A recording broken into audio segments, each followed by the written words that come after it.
Hi and welcome to my channel. In this video I want to talk about the resources which helped me get a band score 8 in IELTS test.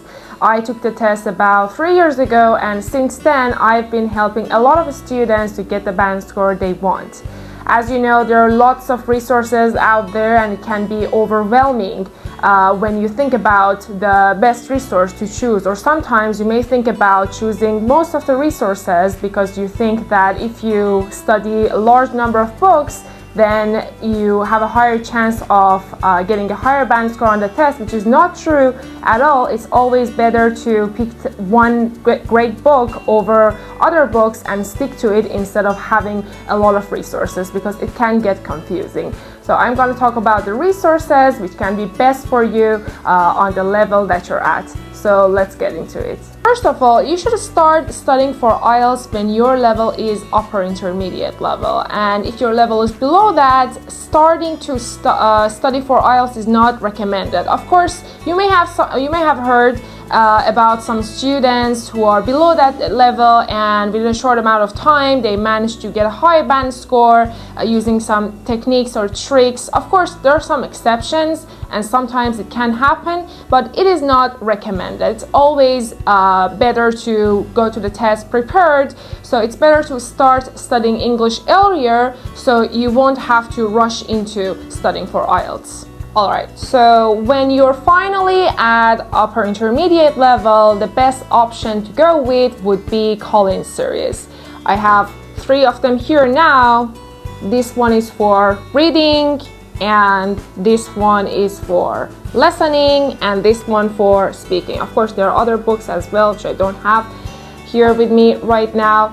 There are 2 sets of series. One is for learners with a band score 3 to 4 who want to achieve a band score higher, and the other set of series is for learners with a band score 5 to 5.5 who want to get a band score 6 or higher. And each series has 4 separate books for each skill: reading, listening, writing, and speaking. Each of them have 12 units and they are based on topics. So you're gonna learn lots of new vocabulary that are topic based, besides getting to know the structure of the test and the questions which will appear on the test. Also, besides Collins series, there are 2 other great resources that I use to teach my students about IELTS speaking. One of them is Mockr for speaking, and the other is IELTS Assistant application. Mockr covers most of the questions that appeared on the test. It has some great answers as well. One thing that you might have difficulty with when studying this book is that most of the answers, not most of them, some of the answers are based on the culture of India, and if you're not from this country you might have a hard time understanding them or getting ideas from them, but overall it has great answers. That not all answers are like that.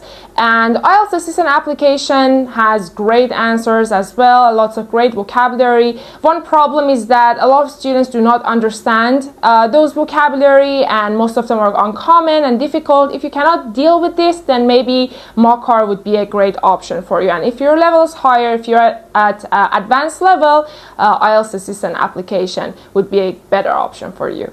For writing, besides Collins, writing samples from Liz's website and Simon's books are really helpful as well. One great thing about these writing samples is that they are written smoothly and they do not include that many uncommon vocabulary and complex structure, yet they still got a band 9. So they're great options for you as well.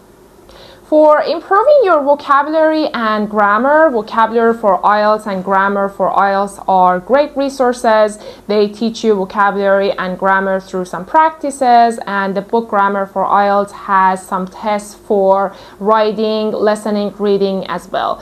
And Vocabulary for IELTS has 2 books. One is for intermediate learners and the other is for advanced learners.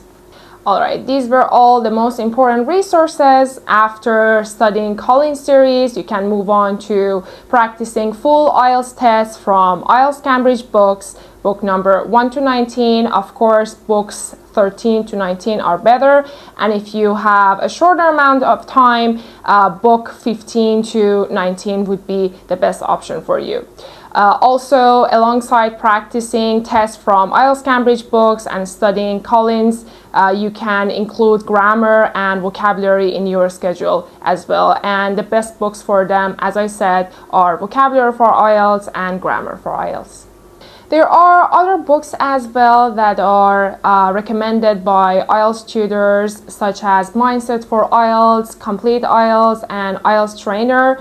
They're great books. They're really helpful. I've taught them in my classes before, but based on my experience and based on the feedbacks of my students, they're not that helpful as much as the resources that I recommended before.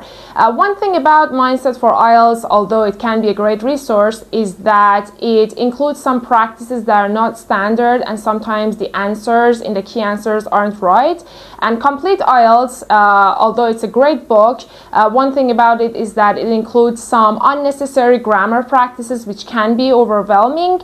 But overall, you can choose these books and also include practicing from other resources in your schedule as well. It's all based on your preferences and based on what you need. Even though these books have some flaws, I studied these books before I took the test, so I don't say that they are like bad options. But it's always better to choose a limited number of books that are better, that are best for you in a short amount of time. For example, Collins series would be great for most of you.